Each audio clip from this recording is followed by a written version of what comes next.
G'day, I'm Paul. I'm a massive fan of the Mercedes-Benz GLS, but have you ever sat inside it and thought to yourself, you know what, this needs a whole lot more luxury? Well, someone at Mercedes-Benz did, and they've come up with this.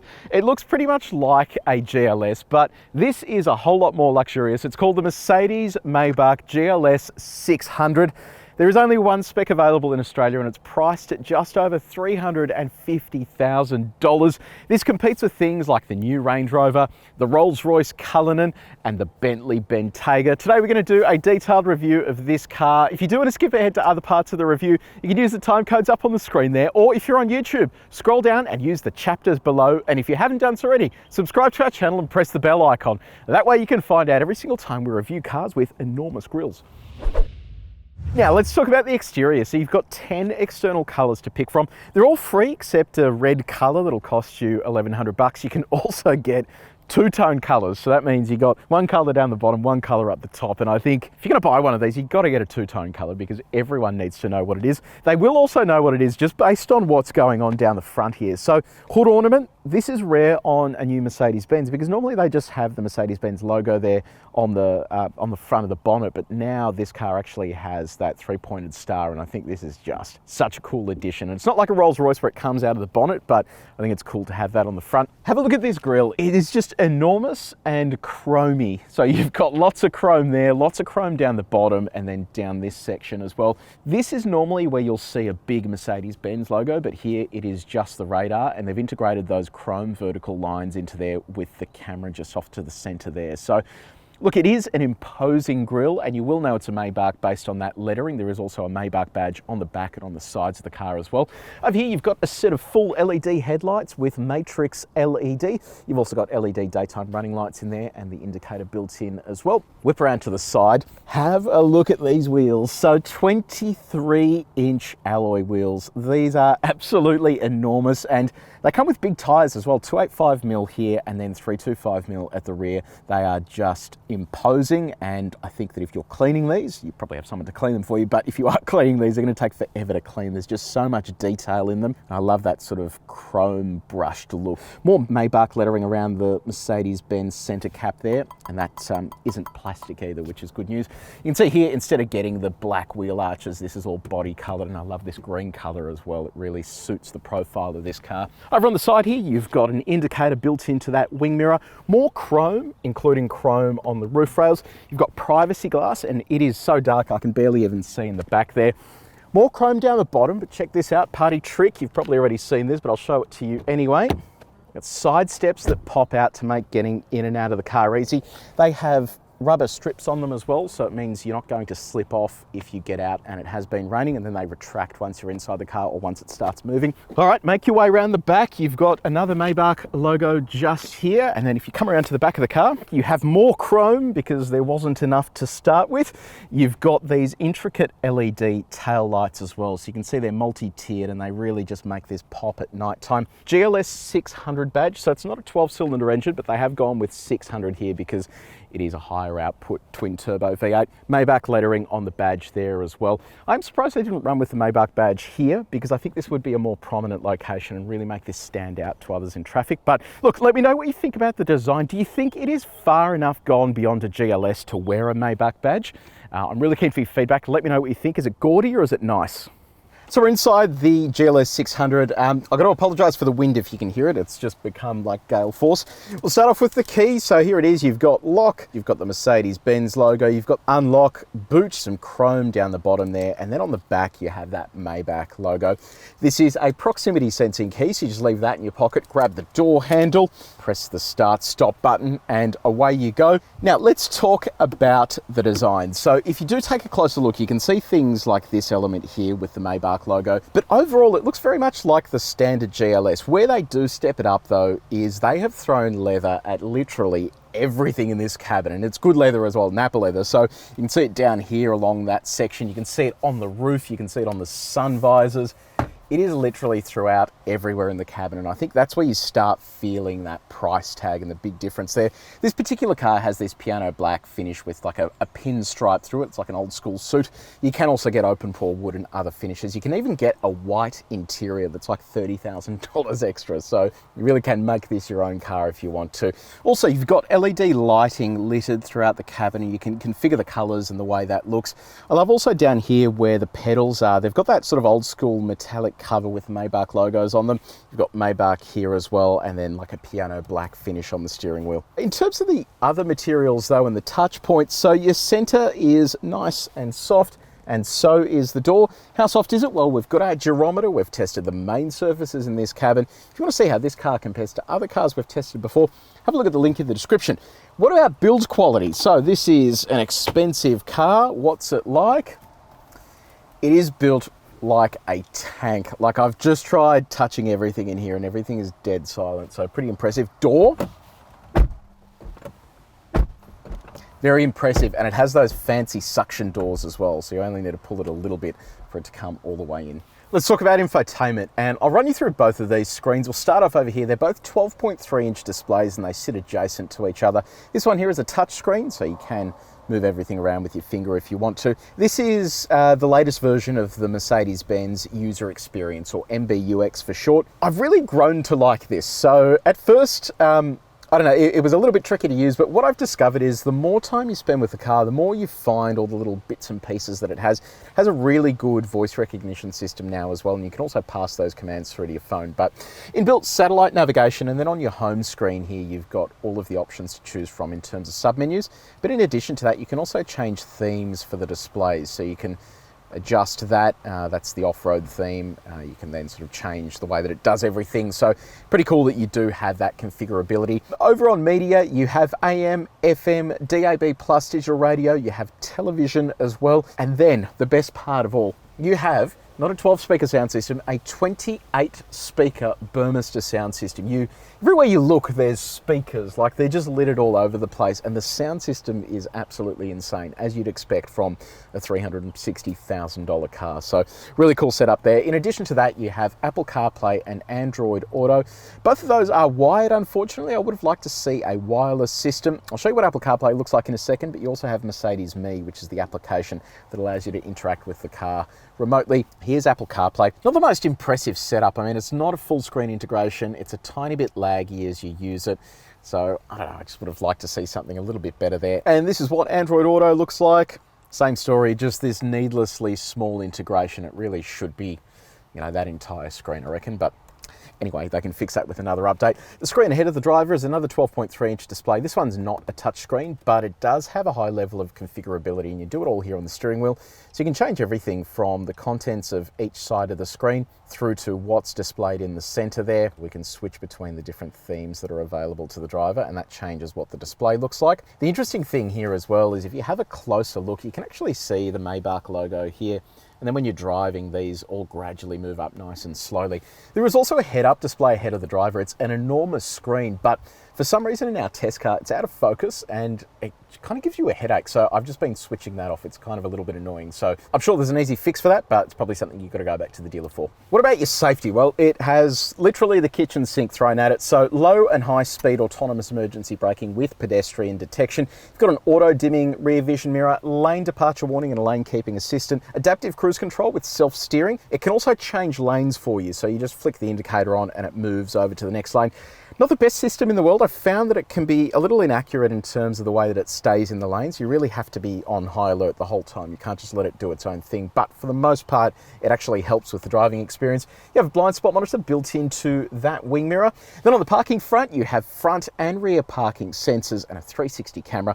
I'll show you what that looks like. So it has automatic parking. So as you approach a parking space, it'll fit in. It allows you to just reverse straight into that hands-free.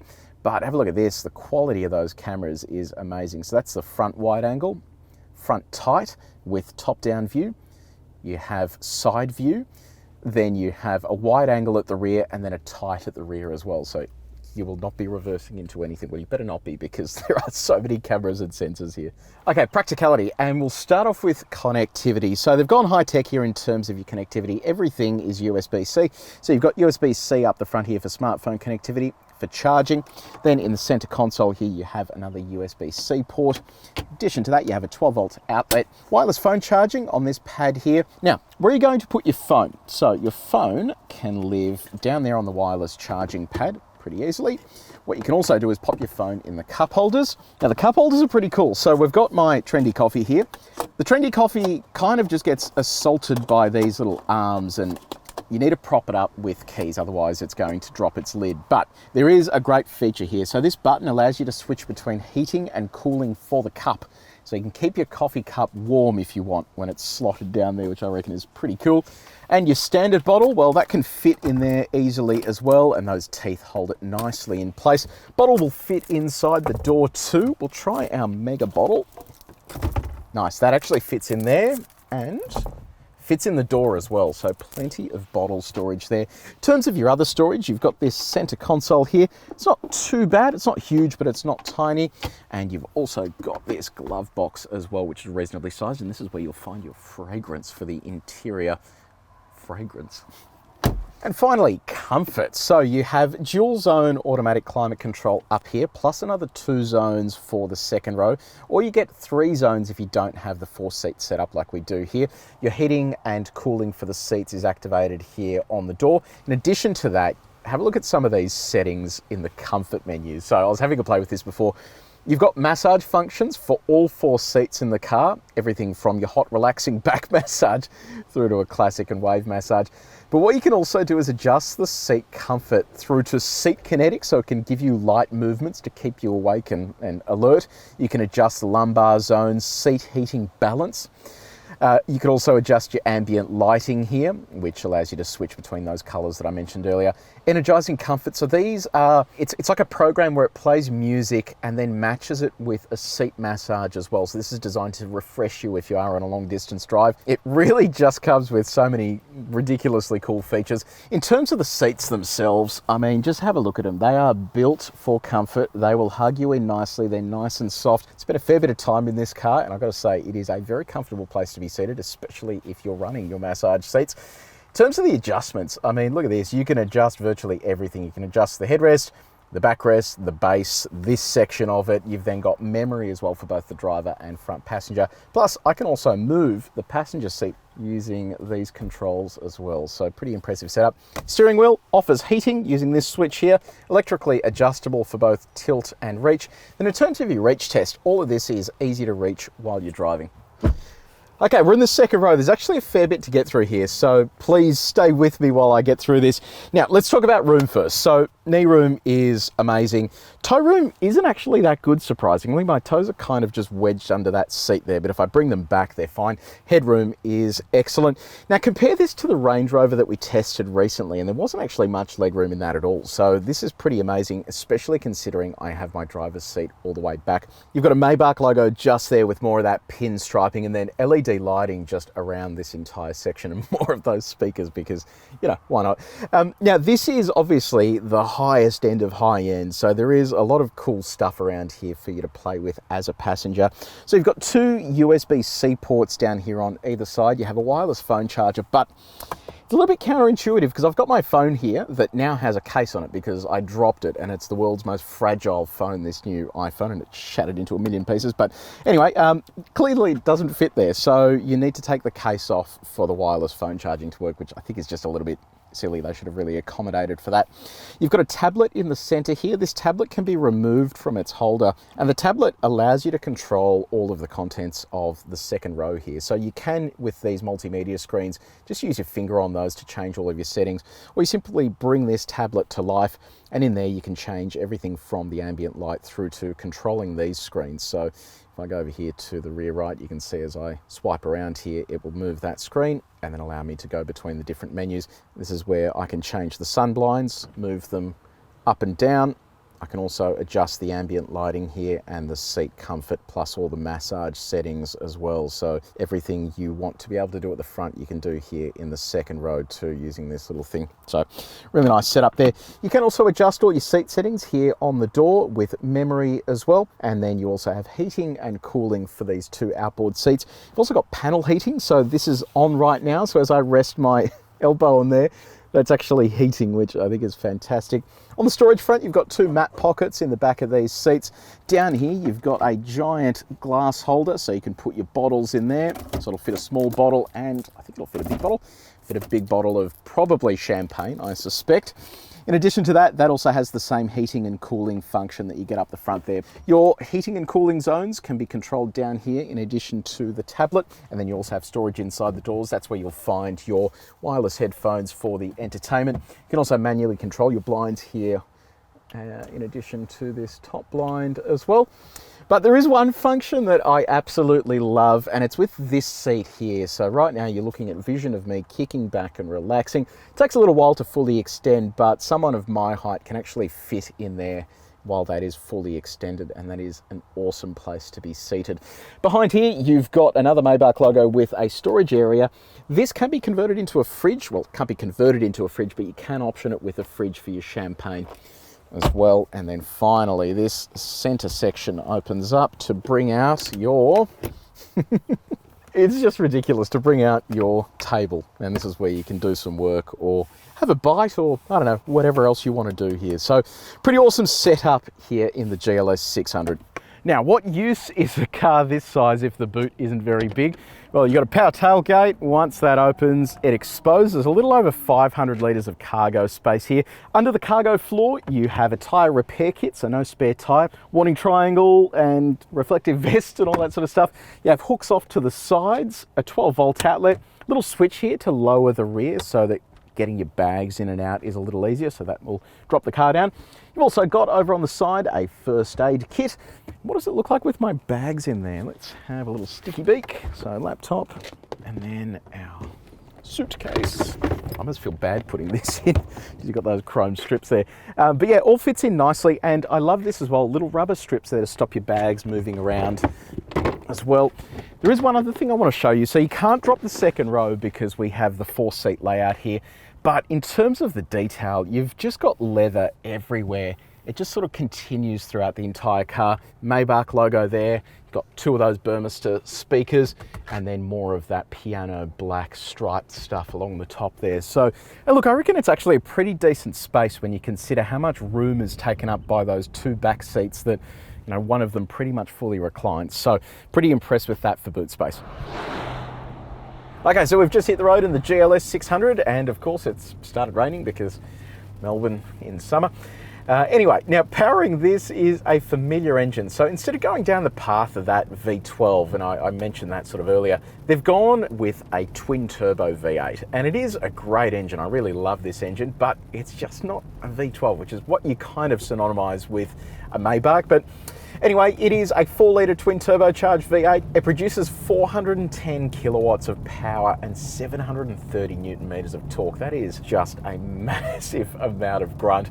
And it needs to be massive because this weighs a lot. It's around that circa 2.5 tonne mark. So it is carrying a fair bit of weight to it. And it sends all of that torque through a 9-speed automatic transmission. And that transmission's used across a lot of Mercedes-Benz products. And it's actually a pretty good transmission. It means with this engine, it doesn't need to dive back through the gears to give you the torque that you need. So even here in comfort mode, I can just lean onto the throttle. It's giving me a nice push in the back and getting everything moving nicely. And if I want a bit more urgency, just bury the foot and it really just gets up and goes. It is an absolute beast of an engine. Mercedes-Benz claims a combined fuel economy of 12.5 litres per 100 Ks. We are currently sitting on, as I flick through the menu here, 13.4. Now that's actually pretty impressive. I thought it was going to be a whole lot higher than that because I have been having some fun in this. I think that's actually really reasonable when you consider the type of engine this is and the size of the car as well. So pretty damn good if you ask me. Let's talk about drive modes. There is a bit to get through here, so just stick with me. I'll run you through the top level. So you've got individual, sport, comfort, Maybach, curve, and off-road. But I'm going to focus on 3 of them. That's Maybach, curve, and sport. And let's start off with Maybach. It's effectively an extension of the comfort mode. And what it does is it switches off the stop-start system. So if you do have somebody in the back there, they're not going to feel that rumbling of the engine turning off and on. And while it is incredibly smooth the way that it does come on and off, it's something that you don't want to have. In addition to that, it also takes off in second gear. So when you are taking off from a set of lights, it is really smooth and you don't feel that 1-2 shift, which can happen pretty soon after takeoff. The other thing that I find incredibly remarkable here is the ride. We're sitting on 23-inch alloy wheels. It should not be anywhere near as good as it is, and that's partly thanks to this. There's a stereo camera built into that window just there. What it does is it scans the road ahead, and as you hit bumps, it's able to preempt that, and it softens up the suspension to the point where when you're going over speed humps, you can literally hit a speed hump at 30 or 40 kilometers an hour and you don't feel anything in the car. It is literally just the weirdest sensation in the world, and you have to feel it to actually understand just how it does it, and it really just blows me away from an engineering standpoint. Now, I want to put the whole suspension thing into context. We've got our undulations here, which mimic a country road, and we've driven plenty of cars here that are just not very good at all across this surface. What I'll do now is dial this up to the maximum speed here in Australia, which is 130, and we'll hit these undulations. It's insane. It just feels like I'm driving straight over it. It's just remarkable. Then if we pop it down to curve mode, this is another thing that I find remarkable. As we go through the corner here, it's lifting the side of the car up, and that's to reduce the amount of body roll you feel behind the wheel.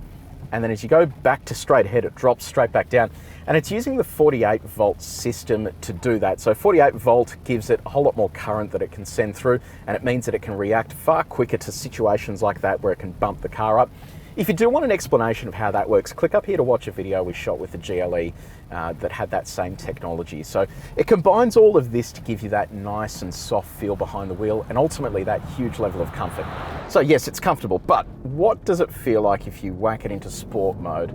So keeping in mind it is absolutely drenched here at the moment. Let's see how this feels. Far out, this thing it feels big on the road, but it's surprising it actually gets along really nicely. And this engine has some absolute balls. It is moving far out. You just do not expect a car this size to handle like this and to carry this much pace. Really, the only thing I'm noticing here is the brake pedal. I think it probably just needs a little bit more feel, but I'll tell you what, it is absolutely hoofing along here. I was absolutely not expecting that. So yeah, big tick on handling. Mercedes-Benz claims a 0 to 100 time of 4.9 seconds. This is how it went when we put it up against our stopwatch.